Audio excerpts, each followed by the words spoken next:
and we are here. What the fuck is up? Higher point of view here. It is your West Coast Packer backer. And inquiring minds want to know, man. And some questions got to be asked. And I'm gonna have a good buddy of mine ask these questions for me. Questions he wanted to ask about this Packers team that we all know and love. If you don't know him, you should know him. He's in most of my streams in the chat, holding it down. He's been a supporter of mine. I would call him a buddy at this point. We've done some cross promotion. I've been on his show. He's been on mine, and introducing everybody to my boy TR. Everybody knows TR. TR, how are you, bro? I'm doing great. Happy New Year to you and everyone who's in your chats and in your streams. Happy New Year to everyone. Likewise. So let's get this thing started. We gonna jump right into it. Any questions you gotta ask? You want the higher point of view opinion on, sir? Absolutely. As I was telling you right before we started this, your streams are phenomenal and you get a lot of good questions. I think it'd be fun to have a little more of a back and forth and pull at the thread of some of the comments and things you brought up in your streams. So the first thing I want to say is it was a great game. You've kind of talked about beating the Vikings in your stream. I just thought we'd just quickly go through and say, what do you think about this upcoming game against the Bears? What does it mean to this franchise? At this point, it means everything because number one, it is the last game of the season this year. I mean, the regular season. We all hope to move on and get into the tournament. And then it's the Bears. And then it's just the perfect chapter for Jordan Love. Played him for his first game ever as a starter. You've seen what that love looked like. Now you're going to see a love with a whole season behind him. And this kid is good at playing teams he's already played before. All we have is what we've seen. And one thing I would like to say, though, this might be a ongoing conversation. Still temper the expectations because we all were feeling very great last year going against Detroit in our final game. We almost was a shoe-in. I damn near claimed it myself that we were in the playoffs already. Work still needs to be done. We cannot overlook them, and they are doing better. They're doing better. That's absolutely right. Isn't it amazing how this year's season kind of mirrors last season a little bit? A lot of ups and downs, streaky team, lose a few games and then come out and kick some ass on a few games in a row. This team looked phenomenal last night. And if they play like this against the Bears, there is no reason we don't come out of that game with a victory and a playoff berth, which I think is huge. And at the same time, tempering expectations. This is still a very young team. Young teams tend to be very high and low.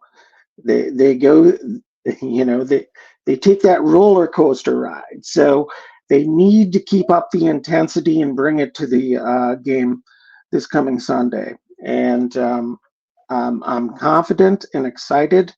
And I think it means the world to this organization to get a playoff berth in Jordan Love's first year.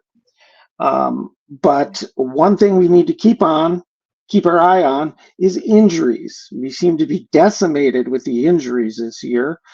And I wanted to get your thoughts on what the NFL trends are with injuries. And you've also stated a couple times that you feel the Packers have misdiagnosed injuries. I wanted to pull at that a little more and get a little more detail on what you mean by misdiagnosis and how does that compare to the rest of the NFL? Okay, so just to begin with, it is football. We all know and love it, but we all love it and it's a brutal sport. That's what we all know. So injuries are going to happen on every team, every franchise. It's inevitable. So we are close to this team, like me, you, and like other fans. Of course, if we're gonna make a Yeah. channel based around the Packers, we're close to this team, so it may hurt more and seem like it's more often happening to us because we're so zeroed in on the Packers. I think it would take a further deep dive into me going and looking at other organizations on how their injuries happen. And then the misdiagnosed thing, I'm saying because the Devondre Campbell tweet, I'm no longer playing hurt anymore. So it's Mhm. like, oh, so were they telling you you're good to go and you're good to play, and you're telling them I still don't feel right? Is it that situation? And then I think about the Jair or Jaire, however you say it. The past 2 years, TR. It's not like, oh, he gets injured and then it's like, okay, 6 weeks you'll be back. It's We don't know. Every week you ask Matt LaFleur about Jair's injury, he doesn't know. And that's very frustrating for the fans. Again, this is the NFL. Normally, we look at the injury report. He's out, he's in. This will take 2 weeks. This will take 3 weeks. They could miss a week or two sometimes, but we've had some big misses, for a guy who is very quiet and reserved, like a Devondre Campbell, for him to come out. And even after the tweet, I know he felt bad himself because he's like, well, I ain't going to go on the internet. Well, you did kind of already. Mhm. But, he was probably felt like he was backed into a wall. He's reading the comments that I've been defending. Devondre's horrible. He's not the same. Hey, maybe he's hurt. So that's Yeah. not good. Hello, Eric Stokes. We drafted him. We used a premium pick for him, and just guy has not been around. And then he comes back this year, and it's been worse. As soon as he comes back in, he put another 2 games together. I'm like, let him get his feet wet, and he's out again. I don't know if it's misdiagnosis, whatever, or I don't know if it's just freak injuries, bad luck, which also happens. David Bakhtiari, non-contact play, practice, Ray Nitschke field, Mhm. inside, gets hurt. Again, it could be a freak accident, which does happen, but then Bakhtiari is a whole nother monster. He's ready this year. All right. Then first game, he's out. Oh, he's ready. Oh, actually, no, he had to drain his knee. Like, again, maybe we're zeroed in. Maybe it's not just 1265, but I think it would take a deeper dive to look at other franchises to see. But again, it ain't just our Joe Blows getting hurt. It's our major guys getting hurt. So that's why I'm concerned. Why have them? Why pay that much for them to have them in your organization if we go on the NFC Championships losing against Tampa Bay Buccaneers, where if Bakhtiari would have played, it might have been a different story. Just all these games, Sure. that critical games that people have missed, and it just always seems to come back to Zadarius Smith. We all went in his last year thinking we was going to get the same Z we've been seeing for 18, 17 games. He didn't even play half, it was, he's coming back. He's fine. It's just, again, misdiagnosing injuries, I think, is a bad thing, but I do think it'll take a deeper dive around the league Yeah. for me to really look at other organizations. But I think it's a problem, man. Our main players have been out too often for my liking. Yeah. Um, you bring up a few good points. One of the things that triggered somewhat of a response in my head with this topic is that um, I see the NFL generally trending in the direction that uh, players are more often getting injured. And I personally attribute that to the fact that the collective bargaining agreement doesn't allow these players to practice full speed much during the regular season. I believe they only have a certain amount of allotted padded practices that they can even participate in. That makes the game much more kind of like a classroom game. All the preparation is done in film and walkthroughs and these type of things. And your body isn't necessarily always in football shape. So, in my opinion, I think that's a bit of a concern. Then again, these players in this day and age are so much bigger and faster than they were in previous years. So they're more likely to get a lot of soft tissue injuries, pulled muscles, sprains, these types of things. So it is sort of a concern for me for the broader NFL in the health of the game, because I think we all want to see a game that is very physical. That's what we liked about it. We like the gladiator aspect to that. Um, and before we get on here, I was hoping to gather some stats for adjusted games missed for all the teams in the NFL just to look at it. Unfortunately, I couldn't find stats for this year.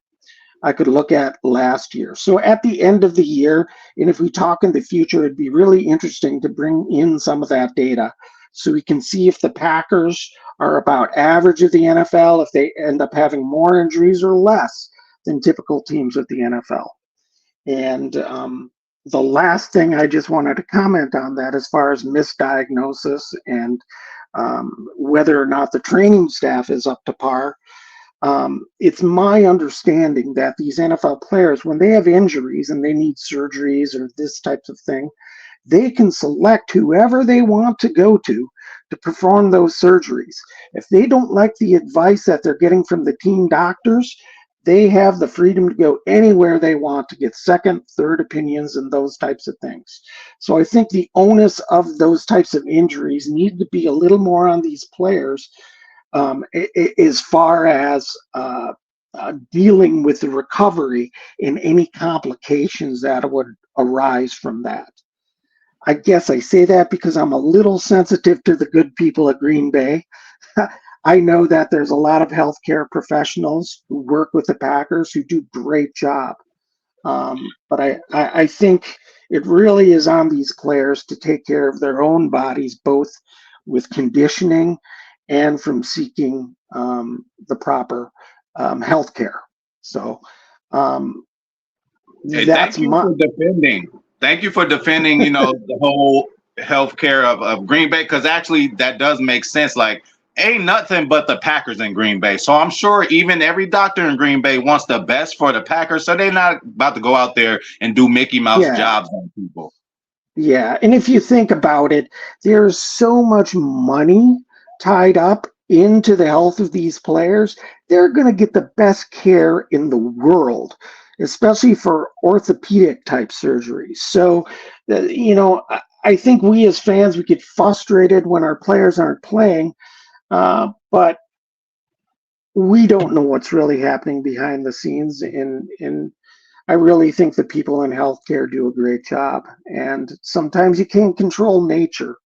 Weird shit happens, right, with bodies. So, Definitely. but I guess we'll talk a little bit about this more in the future when we have a little more data. So, Definitely.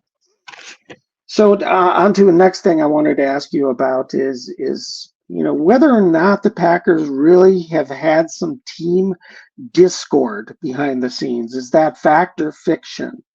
Obviously, we saw some tweets with the Devondre and this whole I can't say his name, Yari. Jair, Jair situation has led some to believe that there's something bad going behind the scenes. We're just fans and we're going to speculate, but I wanted to ask you, what do you really think is going on behind closed doors? As far as discord, absolutely there is some. But listen, I know. If you ever been on a football team, 53 some odd people that's on the roster, you still got more trainers, you still got practice squad players, but 53 different kind of personalities, different kind of walks of life. You're going to come through and have a disagreement about something, even if it's not just about football. You know what I'm saying?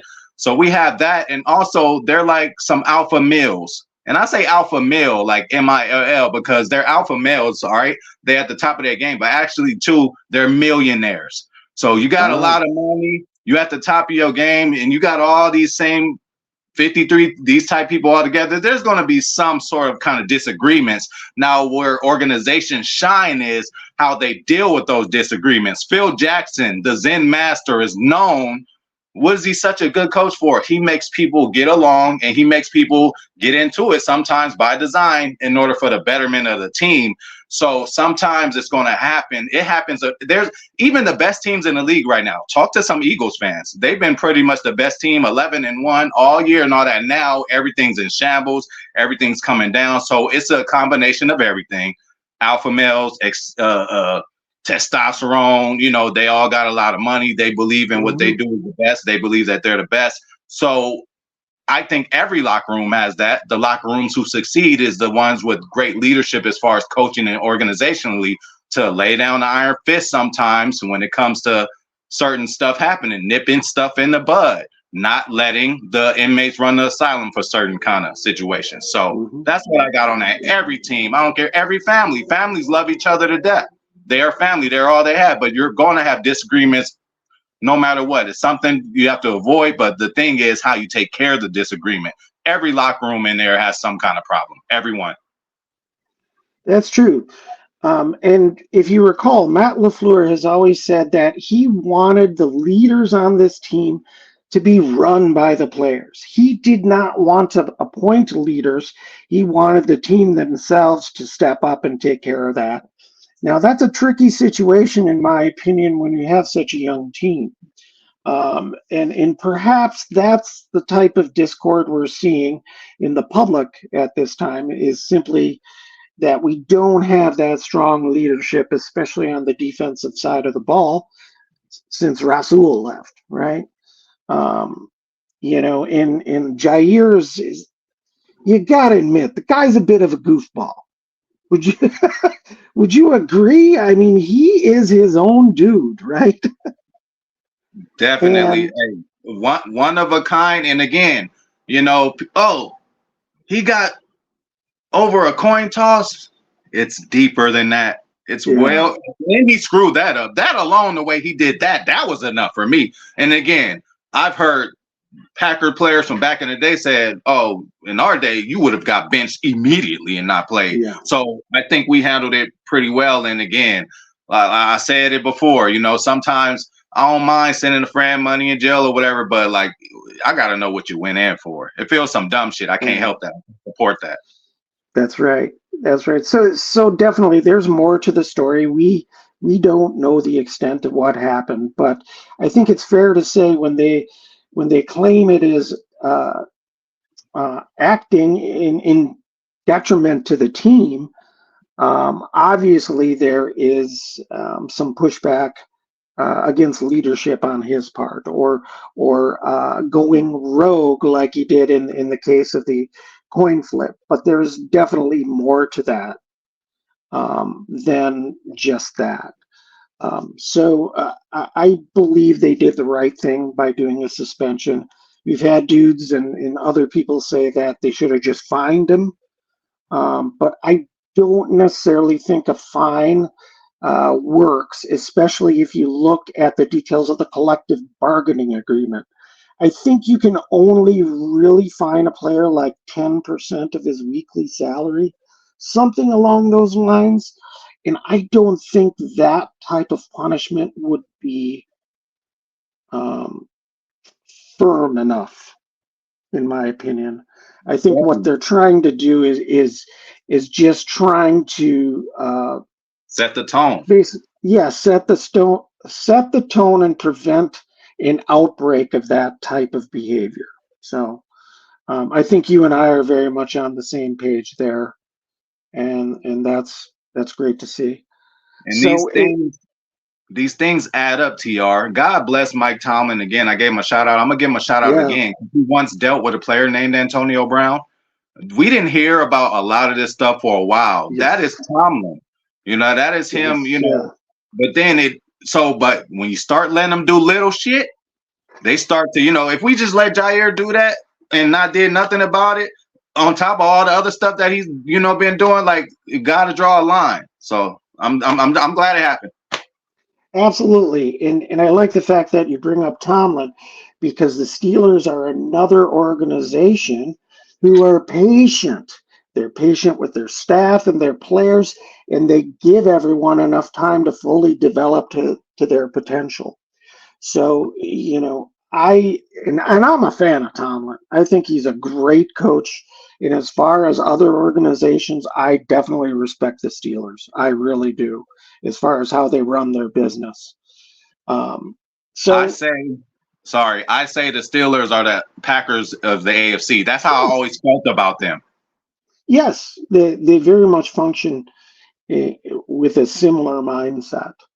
So with that said, we know that our coaching staff, there's a lot of fighting um, with the fan base, whether or not LaFleur is the guy or not. I think everyone knows that Barry uh, is not up to the task of being the coordinator of the Packers. But I think there are some crazy expectations some of these fans have, myself included. We all tend to get emotional, especially during the game. But why do you think a lot of these fans have such crazy expectations, and why do they get so angry about like one game or a couple games, or why do they get so angry at the coaching staff? The first thing I'm gonna say is they are fucking spoiled. You know, they spoiled. What's the word? The word is expectations. So what they're Yes. expecting is what they've been seeing for the last 30 years, which is superb quarterback play, no matter how the fuck you slice it. I don't care. Two of the greatest ever. Super Bowl victories.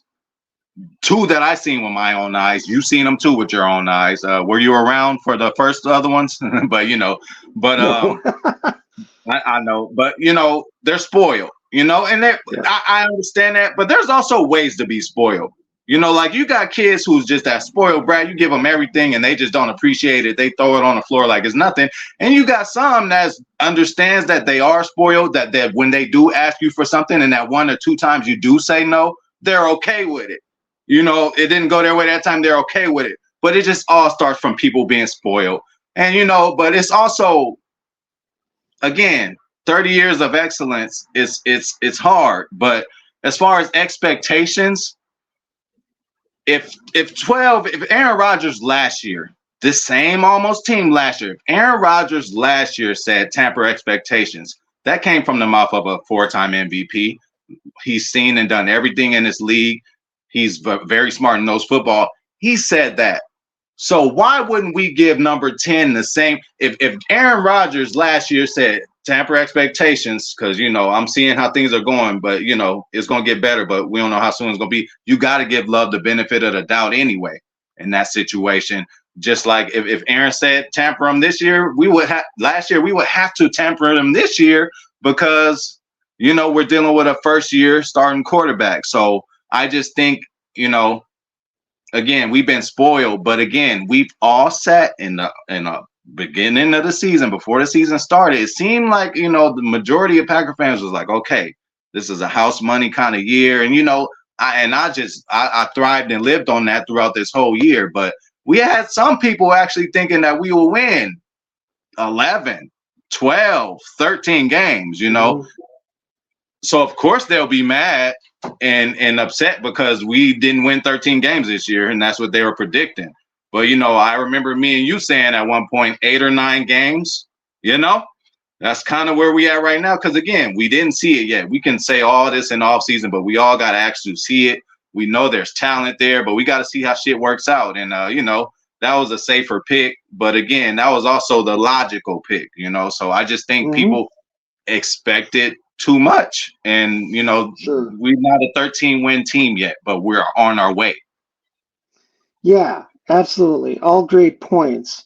And I think you and I all year have been saying you need to temper expectations because we're such a young team. Expect the unexpected. You The just youngest don't team to know. y'all. The The youngest youngest team. team, the youngest team, without a doubt. And I think we both said I forget what your prediction at the beginning of the year was, but I know I said anywhere from 6 to 10 wins. I wouldn't be surprised, somewhere in there. But, I think that this team, especially in the last few weeks, has really exceeded my expectations, especially on offense. And my best bud, Isles, told me I am supposed to tell you, higher point of view, that you were right on Jordan Love. Hey, So, I speak him how I sees him. You know, people were canning him saying he wasn't nothing before he even took a snap. But hey, man, I'm from California. He from Bakersfield. You know, we might have drank the same water at some point. Like, he already had a rough life before he even made the NFL, so that's Hmm. why he's so calm in these situations he's in, because he's dealt with real tragedies and he had to step up and be the man. Like, we already know about all that, so that's why I liked him to begin with. I'm like, oh, he been through something. I said, oh, he been through something, so this is gonna be nothing. And when you see him go out there, never too high, never too low. He goes and celebrates a little, but I love it, bro. I think we got somebody. Absolutely. And I think the more you learn about Jordan Love, the more you gotta just love this kid, man. He is such a good kid, got such a great head on his shoulders, and has incredible talent that he's just scratching the surface of right now. So it's very exciting for everyone involved. So He has all the tools, and then shout out to Isles, man. Hey, thank you for yeah, coming back and hollering at me about that, because I was standing on it a long time ago. People wanted to trade Love last year, all kind of crazy stuff. I'm just glad that somebody yeah, is able to let me know. So thank you, Isles. yeah. Shout out to you too, bro. Yeah, he also said, as well as my lovely wife Dr. said, "Happy New Year to you and your family." So Likewise, um, DR, and also to your daughter too. that's right. I'll certainly let her know as well. Um, one other quick thing I wanted to ask you about is and we can get into this in more detail at another time if you choose. But I was thinking about the organizational structure of the Packers. What I think is unique about the Packers organization is that typically you'd have an owner, or in our case, a president, and they hire a general manager that oversees everything football related, who hires the coaches, and then the head coach will usually have a lot of say in who they choose for his staff. Now, the Packers organization, Mark Murphy shook that up a while back, because, if you recall, Mike McCarthy did not want to be under Russ Ball, apparently, in the organizational structure. So now you have the head coach, you have general manager Brian Gutekunst, and Russ Ball, I think he's the director of player personnel or something like that. They all are on an equal level, reporting directly to Mark Murphy. So that means in this situation, Mark Murphy is definitely involved in player um, acquisitions and just day-to-day football operations. So he's much more involved nowadays than he was prior to changing this organizational structure. Do you think this organizational structure may have something to do with the inconsistency we're seeing, especially on the defensive front? And do you like or don't like that organizational structure? I love the structure, and I'm just gonna go off the field. I always talk. I kind of make jokes about Green Bay, the Packers. They don't get no nasty players. They like good guys, but over time, it's going to be hard not to see that. As much as things that happen on Green Bay on the field, first of all, as an organization, a lot of W's on the field. So many wins. We got so many wins that we ain't even have to. Again, we know the stats. Before this, before the Chiefs just did it, we were the other team other than the Patriots to run our division for as long as we did. And back to off the field. You got Henry Ruggs situations. You got Tyreek Hill even being in situations. You got Von Miller situations.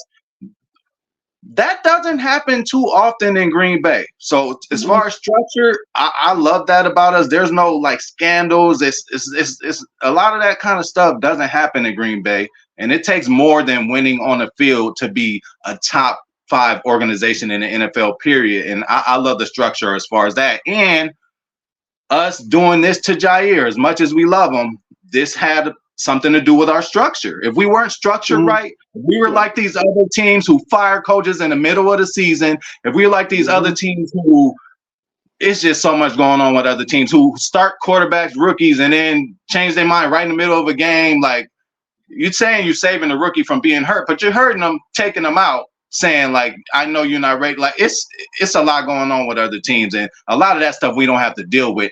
This is our third quarterback, y'all. Not not third, but Bart's there, but like in a row that we are going to be consistently playing for 10 years. And like, you got to take your hats off. And that's a lot. That takes a lot of structure. Again, we bring in a lot of good guys. It takes more off the field, and we don't have a lot of scandals, problems, domestic abuse, all kind of stuff like that. It hasn't been around Green Bay much. And I like that. Sure. So if I understand what you're saying, if I were to summarize it, it's the fact that we have an organizational structure like we do keeps more eyes on the football program and the players, and that leads to a more stable organization on and off the field.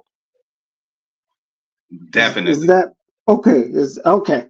I just want to make sure I totally understood. And I go back and forth personally on the organizational structure. In some respects, I would love to see the general manager have full control of all football operations like we did back in the Ron Wolf days. But um, you make some good points, so I appreciate you answering that. Um, so the last thing I wanted to ask you and just briefly talk about is, hey, let's look ahead. What are you excited about with this team? Like I said, probably in my stream earlier, like it is a great time to be a Packer fan right now. The sky is the limit at this point. We done been in a position where if we don't win it all, then that's nothing. We done been in that position 4, 5, 6 years in a row. We are out of that. As a fan, it feels different. You just feel rejuvenated to root for the team, see which young guys are going to come in and take over. So as far as the future, it's bright. Let's just look at this year. I'm not even going to go into last year, which we got some studs. I'm not even going to talk about the stud quarterback that we have right now. Jaden Reed, Luke Musgrave, Tucker Kraft, Lucas Van Ness. That was just what we got this year. And we got more people. We got 2 guys at corner starting, which was 6th and 7th rounders. Like, we ain't even talking about them, but just Reed, Musgrave, Kraft, and Lucas Van Ness. Hello, we got man, the future is bright. I could start naming everybody, TR. If people don't realize and understand, like I said before, Kenyon Drake, he's been around a few teams in the NFL. For him to come and say that, nobody asked this man to say that. He said, man, this team is young, but he said, watch out in a few years. And that's what I've been telling people, a few years. What is bright? Yeah. The future. The future is not now, but it's turning into now, depending on what happens on Sunday, TR. Yeah, just excellent points. And one thing I want to remind all Packer fans is that typically in the NFL, when there's a rebuild or a retooling of an organization, that organization is going to bottom out for a couple of years. Just look at the 49ers in recent history. They would lose a lot of games for a couple of years before coming back. We aren't hitting a rock bottom. It's like we're just having a lull for a year or two. And this is the most exciting part of football to me, is when your team is on the ascent. It's the most exciting part. So I'm with you. I'm super excited for this year. I think both of us were always kind of saying 2025, look out for that year. That might be the year. And we're trending early, TR. Like, even with my projections, yeah. I'm like, damn, it might happen next year. I'm just kidding. Yeah. Why not this year? Crazier things have happened. Seriously. Yeah, who knows? Well, I really appreciate you answering these questions from a higher point of view. It's always a lot of fun to talk and to get a little more detail into our discussion. So this was a lot of fun. Hey, I 100% totally agree. I hope that we can, do this again at some point. And yeah, definitely. And we'd like to give everybody a thanks. Thank you for tuning in. And this was just some spontaneous. We just, he just had a couple questions for me. So we're gonna see, how this goes. But we like to thank all of you guys for watching. And stay tuned and go Pack, go. One more week of football left, y'all. You got to be excited. It is still time to examine and look at everything as much as you can on the field. See if Rasheed Walker can be that guy. If we need to go into, now is the time we need to start looking at what we need to get in the draft while it's fresh in our minds, you guys. So, but at the end of the day, let's all come together, Packer Nation. Let's be positive and let's go beat those stinking. The Bears still suck. Bears. Let's go beat that ass, right, TR? That's right. Bears still suck. Go All Pack, right. go. Go Pack, go. Hey, and with that being said, we out of here, y'all.